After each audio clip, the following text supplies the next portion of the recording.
What's up, guys? Welcome back to Rare Candy. Today we're here with an interview with Greg Burgess.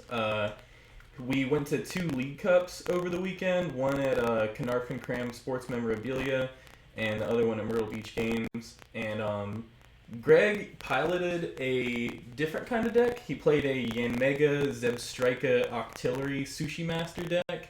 And pretty much this is his list and stuff. And we're just gonna talk to him about how it went and stuff. So I guess before we get into the deck and stuff, I guess Greg, if you just want to tell us a little bit about yourself and like your involvement in the game and whatnot. Yeah. So basically, I've been playing Pokemon for about a year and a half. I took an entire year break, all of 2016. But how I got involved in it is have a daughter. And we were in Walmart, just so happened to be walking down an aisle that sold Pokemon cards, so bought a pack and started her a little collection. And I went in the closet and pulled out all of my old cards and noticed that there was an online code card, so I downloaded PTCGO and I started a virtual collection. Basically, I didn't know how to play and wasn't really interested in it. And then after about a month or two of that, I realized this is stupid, like collecting little cards. So I went ahead and learned how to play. And this was back when Team Plasma was really, really popular. So I built a bunch of different variants, but TDK, a Lugia deck, a Yeti deck. So I got really good with Plasma, so I decided to go ahead and buy the cards and go to like local tournaments. So actually, first tournament I ever went to, I remember Marcus, and I actually lost to him. He was playing a Garchomp and just whooped up on me. Yeah. We ended up, being cool, and so I decided, I would keep playing, and that's how I got started in it. And my daughter, she got into it too, and then she actually was really good, so she got her World's invite the first season she started playing, and that's kind of how I got started. I've always been a fan of Pokemon. Like I said, I had my collection from when I was a kid. But that's how I got into actually playing. It was about a year and a half ago. Started with the Plasma, and then ever since then I've more focused on Julia and helping her. So I would just kind of play like roguey, weird decks, and I would do stuff that wasn't common, and I, didn't always like playing the most Like meta. I get meta type stuff, So I would play at Philly Regionals 2 years ago. I played Mega Heracross deck and did terrible. Everyone was happy to see it because they beat it, but I do like weird stuff like that. I actually was playing Night March when everyone still thought it was gimmicky. They were like, "It's never going to do anything," but I liked it, and I like stuff that's. I like to have a bunch of decks built, or the ability. So cheap decks are a real good way for me to be able to play, and so that's kind of what steered me towards Yanmega Zebstrika Octillery, just because it's one of the few decks that don't play Shaman. So Yeah. I took that year off. I kind of missed out on the Shaman cheap get them while they're still fresh type of thing. Yeah. Now everyone uses them as a staple, so I wanted to play this tournament with a deck that didn't use Shaman, and it's either Greninja or this one, where the Yanmega Zebstrika were the two that I decided, to possibility. And Yeah. I decided to go with this one just because, from what I was hearing, I thought it would be a pretty good play. So, and it worked out okay for me. Cool. Yeah, there was a lot of Ray on the field both days. I think there was a good bit of Ray, so I'm sure running into that, and then Yveltal is still a good relevant deck and whatnot. It's not seeing as much play, but it's still doing well and whatnot. So yeah, Zebstrika is definitely a good counter to the meta, I think, currently. And then yeah, just one prize attackers. It seems pretty good, like the prize trade and everything. So I guess that's just kind of why you picked the deck, like no shamans plus anti-meta, I suppose. Yeah. I mean, and also like it's after playing it, it's an actually pretty good overall deck. Like, Yeah.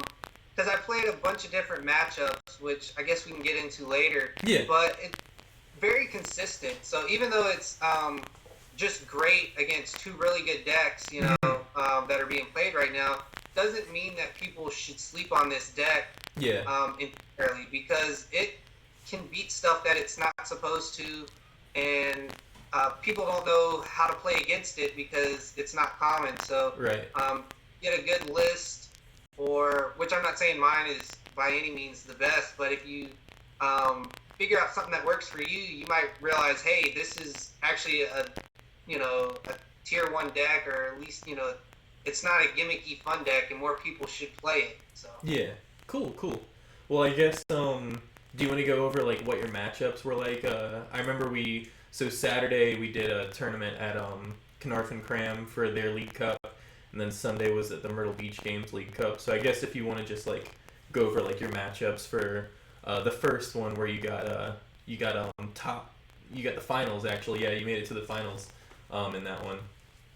yeah, so I got top 2 with that.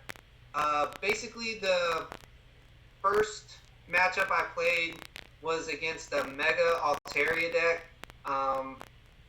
In all honesty, it wasn't a really good list. I'm not even sure if that's a good deck, but he was there. There were a lot of questionable cards in there, and I think he just didn't have some staples, and so he was just trying to figure out something that was bulky that he could use, and but strangely enough, I ended up tying with that guy, even though it was kind of a scrubby type of a deck or whatever. Yeah.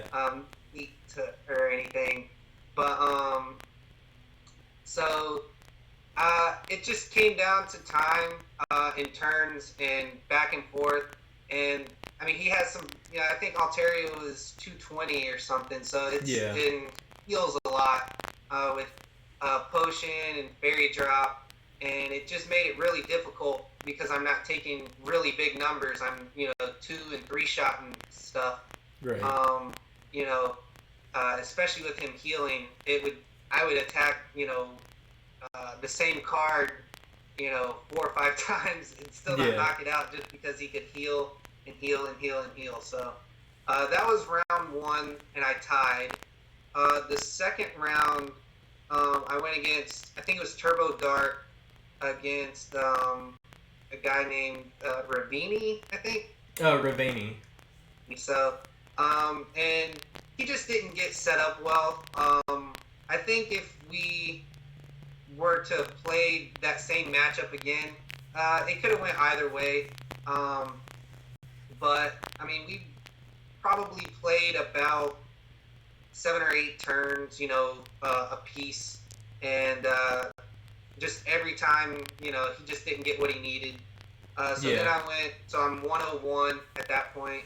Then I played against Dark Tina, and I really didn't know what to do in that matchup, and didn't realize what Giratina did, because basically, I'm a Poke Dad that's been out of the out of the loop for a little bit for a year.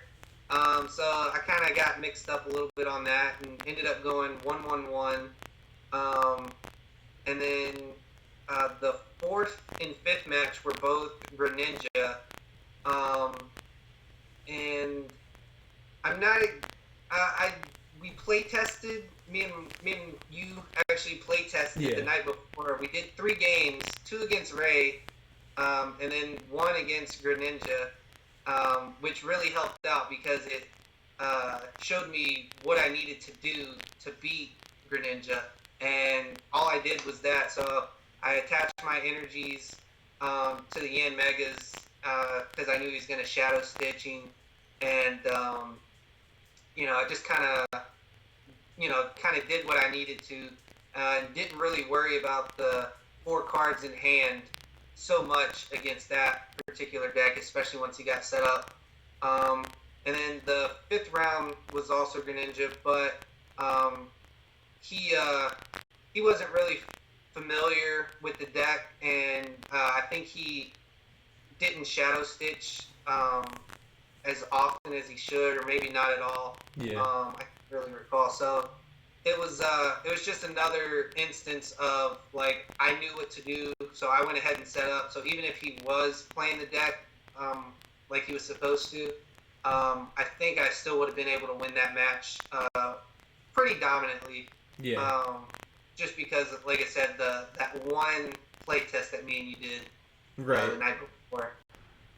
Yeah. So that was Swiss. So I ended up going 3-1-1 and getting in as the 8th seed. Yeah. And there were 3 Mega Rays in there. So I was like ready to go.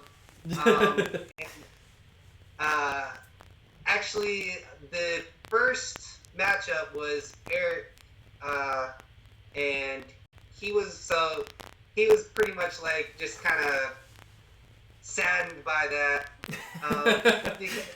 Him coming in at first seed and then me with his auto loss more or less. Yeah. So I ended up beating Eric Smith round 1. It was like 2-0, Yeah. The second game was a bit better, but I was still like good board position and stuff like that. Then the top 4 was against you, Yeah. and you were also playing Ray, so I was like, ching. Yeah. And just so happened that if our opponents, the other people in top 4, if it would have played out like it was supposed to, then it would have been me and Ray in the finals. Right. Just didn't happen that way. So I ended up beating you pretty good in the first game. Then our second game went long. I think the second game went to time, I think. Yeah. But I had it in, I think you were turn 0, and I had it on turn 1. I had the game in hand. Yeah. Pretty sure. If not, then it was like turn 3 or whatever. So, but I did win that game as well. And then in the finals, I was going against Kevin. I can't remember his last name, but he's playing Turbo Dark, I believe. And I think I was tired, and it was kind of late, and he just had a really good deck. He clearly is the better player. I just kind of lucked into it. So he beat me 2 games in a row. Apparently I misplayed a few times. After talking to John Orgel, he told me a few things that I could have done differently to maybe sway the outcome. But I think the better player ended up winning that particular day, and he definitely deserved it. So that was congratulations to him. Yeah. It was Kevin Krupnick. He's a player out of Charleston, South Carolina. But yeah, man, congrats on making it to the finals with this thing though, the League Cup. So I think it was 24 Masters. So it was a decent size. It's the biggest League Cup I've been to. I'm sure there's been bigger ones, but like it was definitely the biggest one I've been to. So yeah, I got top 4 in it, losing to Zebstrika. So it was a fun day, but congrats on the finals placement there. And then how did the next day go at Myrtle Beach Games? Like, what were your matchups like at that tournament? So the first match I went up against was a fairy. It was like a Mega Gardevoir deck. and he never got the Mega set up, and he said that that's the reason why he lost. But he had 2 Lugias, and I think 2 Shamans sitting on the bench, maybe a couple other things. So I was just targeting those regardless. He was like, oh, if I would have got this guy set up, I could have been swinging for 210. And I was like, yeah, but my highest HP is like 140, so it doesn't really doesn't really matter. You got all that overkill for really no reason. But other than that, I think it was a pretty standard deck or whatever, I'm guessing. And so like I said, targeted the stuff with the Zebstrika during that match. Yeah. What's up? Oh, I was just saying, yeah. Okay. And then round 2 was against that Ravani again from the other day, from Saturday. Okay. And he had changed his deck, I think, a little bit. He was still playing Dark, but I think it was like a Dark Tina variant this time. Just because he knew I was going to be there, and maybe he's kind of checking and maybe thinking that it might have been a better matchup against like Ray and stuff like that. So that was a pretty good matchup, if I recall. I think he was able to get some stuff set up. He did Chaos Wheel me a few times, but I was just able to kind of outspeed him. And again, I knew I needed to get my energies down right away, so I played him as soon as I could and put him on the Yanmegas and stuff like that. And ended up winning that match as well. So at that point, I'm 2-0-0. Then I faced Mega Mewtwo, and that was a deck I hadn't run into, so I didn't know how to play it against it. Yeah. And he did a pretty cool move where he Shrine of Memoried, and then he was able to damage swap. I think I had close to about 200 damage or something like that on his Mega Mewtwo. Oh, no. He swapped it and didn't take the damage from my Bursting Balloon. So that way he was able to save himself, because I put him in a really weird spot, because I don't think at that point he had any other energy on the board. Yeah. And if he wasn't able to get that combo off, he would have it would have put him on the back foot. But he pretty much dominated that match again, because I just really didn't know what I was doing against that particular matchup. So then I'm 2-1. And then going into the 4th round, I play the one and only Marcus. So that was actually, I think, a pretty good match between us as well. I think it went almost the full time. Yeah. Or it was close, at least, anyway. Right. That's just, not trying to throw shade, but that store wasn't necessarily the most accurate on the rules, so I'm not sure how the timing actually went. Right. But I ended up beating you, so now I'm 3-1 going into the finals, and I actually go up against another Ray deck, and since I'm hashtag Team No ID, I just played it out, and it was fine. I figured with all the future math that we all like to do in Pokemon, I was like, even if I lose, I'm still gonna pretty much be in top cut, just so at the tables that I was at and everything. Yeah. So we ended up playing it out against the Ray deck. Mm-hmm. I think if you look at our the top cut and you look at the standings, it's really weird. Yeah. There's not very many ties that particular day. Right. Because only a few people ID'd. Yeah. And so, but anyway, so we played out, and I actually get donked, more or less. So I just dead drew. I had a single Blitzel up, and he ended up, winning fair and square, which I guess, it's how the cookie crumbles. But yeah.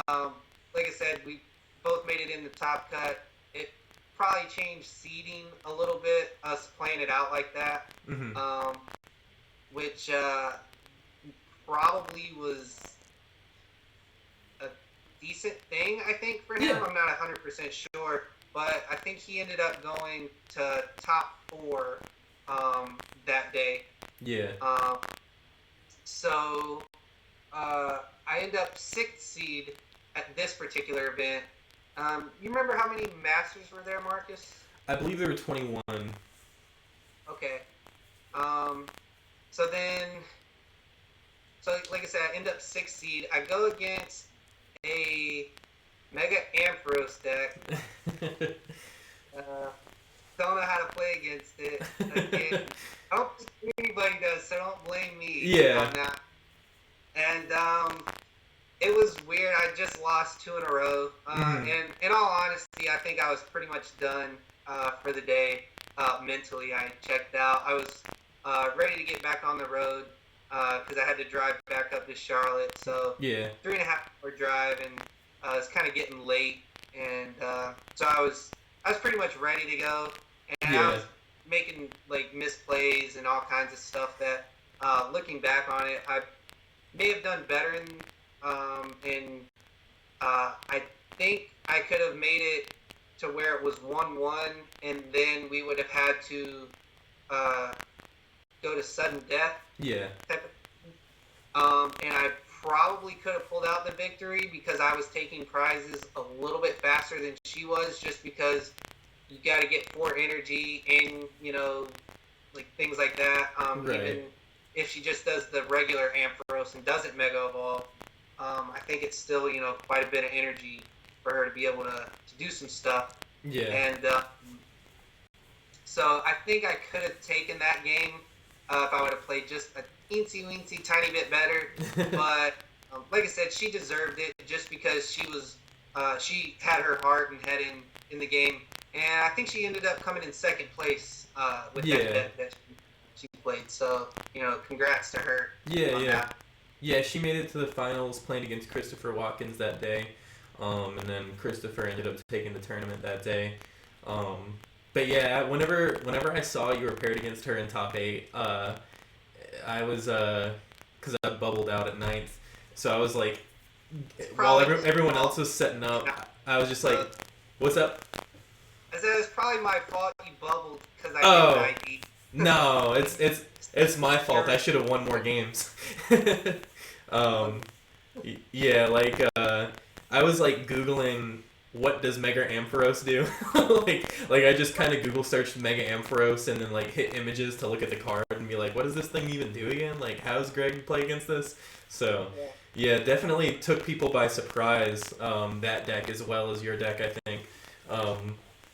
But yeah, man, congrats on making it to the finals on Saturday, and then cutting it top 8. I forget which seed you got at the end of everything or whatever, but yeah, congrats on top cut on Sunday as well. So were there I've got your list pulled up here and stuff.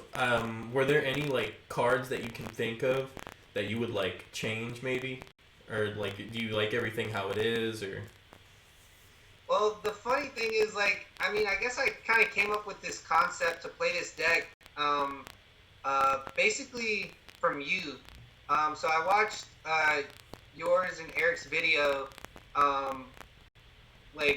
months ago that you guys did on the deck profile. It had shamans in it and all kind of different stuff, and it before rotation, I think. I think that's how old it is, and then so.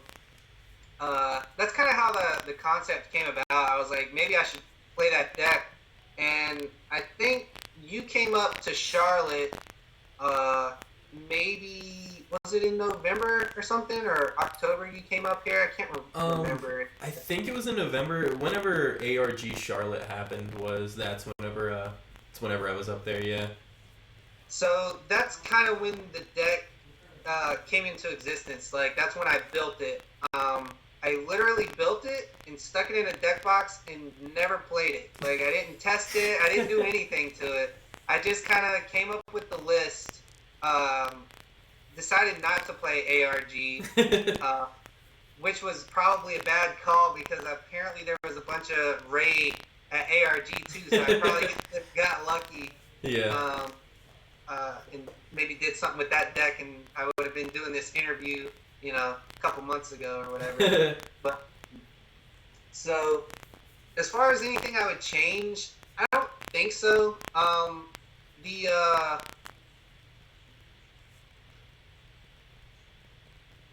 I guess maybe if I would have somebody with maybe more skill could pilot it a little bit better. They might have some suggestions.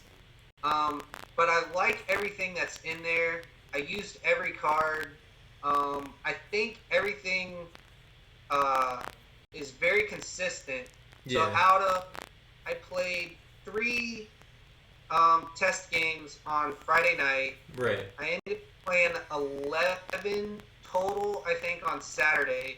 Yeah. And then I ended up playing 7 total on Sunday. So what was that? 21, I think, games. If I did my math right.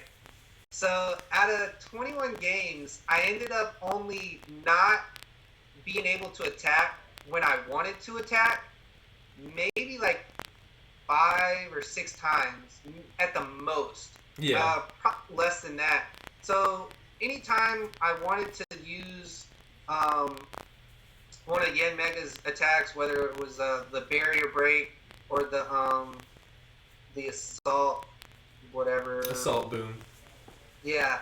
I pretty much had 4 cards in my hand every time I wanted to. Yeah. And it wasn't hard, and it wasn't where I was struggling and I put myself in a bad spot just to have 4. I was in a good spot, and I had 4, and I could continue to do stuff if I wanted. And I think the Abyssal Hand, playing that at the right time really works out, because you could have 4 in Abyssal Hand and know that you can Lysander something, and you still have the 4 cards that you need.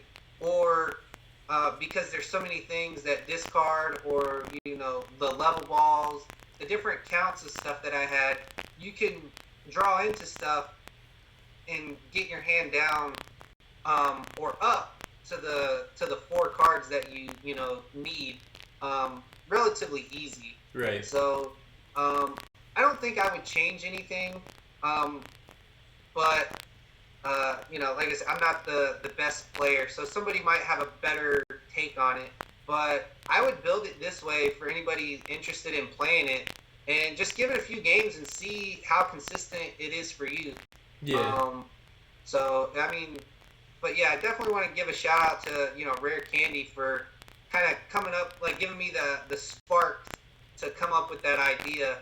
And yeah, I guess me and you kind of dialed it in. Yeah. When we came up to Charlotte and kind of picked out the exact cards I was gonna play. And then the play testing me and you did, especially against that Greninja. Yeah. Which came in handy. So. For sure. True that, man. Well, sounds good. Was there I was gonna ask, is there any reason you played the Remoraid split? Did you like having the 2 different Remoraids, or was that just because those were the Remoraids you had, or? Those were the only ones I had. I think when I was going through my stuff in Charlotte, or at least those were the first 2 that I came across. Yeah. But yeah, I never attacked, and if you ever are attacking with Remoraid, you're in trouble. So yeah. It really doesn't matter which one you guys play with. So I gotcha. it's kind of weird. There's 2 in the set. So just have fun with it. But yeah. That wasn't strategic at all. It was just purely based on what cards I had, I think, at the time. True that. So. And then how did you like Puzzle of Time in it? Were you able to utilize the grabbing cards from your discard pile a lot, or how did that work out? A lot of the times you could. It was great either way. Even if you only played the 1. Because you could play the 1 and reorganize to Abyssal Hand and you knew exactly what you were gonna get. So, for instance, if I was gonna Abyssal Hand for 2 cards, I would get to pick the 2 cards that I wanted. You know, I didn't get stuck with some. Or it would help to lower my hand size because I could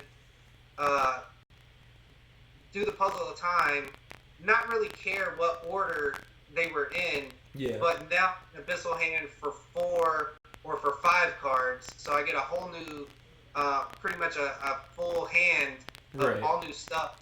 And I definitely double puzzled several games, and it was very clutch. I think one of the times was against you. Yeah. Top cut, where I had to double puzzle, and I ended up getting like a Verse Seeker back or a Lysander back or something, and I think I needed a double colorless, and that's what I grabbed most of the time was the DCEs, I think. But that's what won me the game the second time, because I had the double puzzle, and I was able to do Zebstrika's attack against your Mega and KO them. So I remember you put down the 2 puzzles, and I was just like, oh great, here we go. Let's see what happens. But yeah, it's always scary whenever you see your opponent play 2 puzzles and they just get back whatever they want, like DCEs or stuff like that you normally can't even pull out. Like, because you can get supporters back with Versus Seeker if you have to, but like DCEs are kind of stuck there, like, Enhanced Hammer and stuff like that, like that you can't grab out with other cards. That would just be stuck there normally.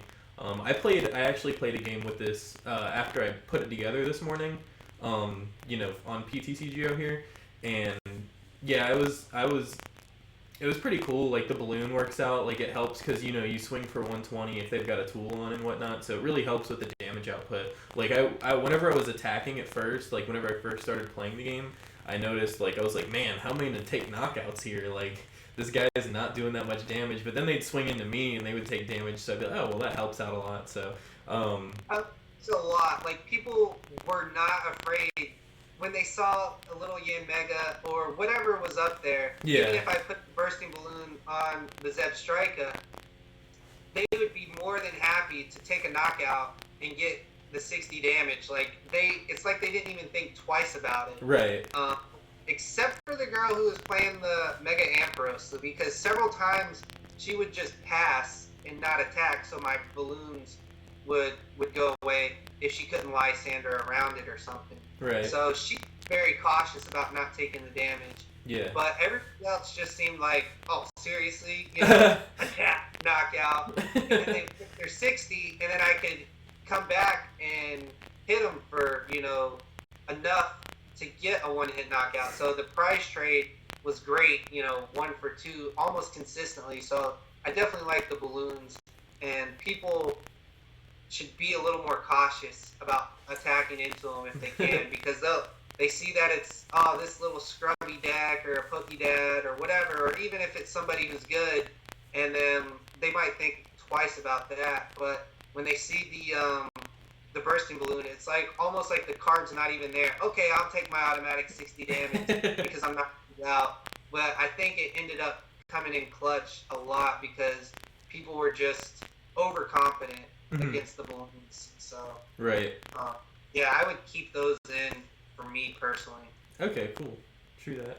Well, yeah, I definitely like the list a lot. Whenever I was playing it earlier today, like it definitely seemed really consistent. Like, I was definitely hitting everything I needed in that, the one game that I played with it today. It seems like you definitely hit all the stuff you needed because you made it to the finals and top 8 again the next day. So, congrats again on the finishes with the Yanmega Zebstrika Sushi Master list. And are there, I guess, before we close out the video, is there anyone you want to give a shout out to, stuff like that?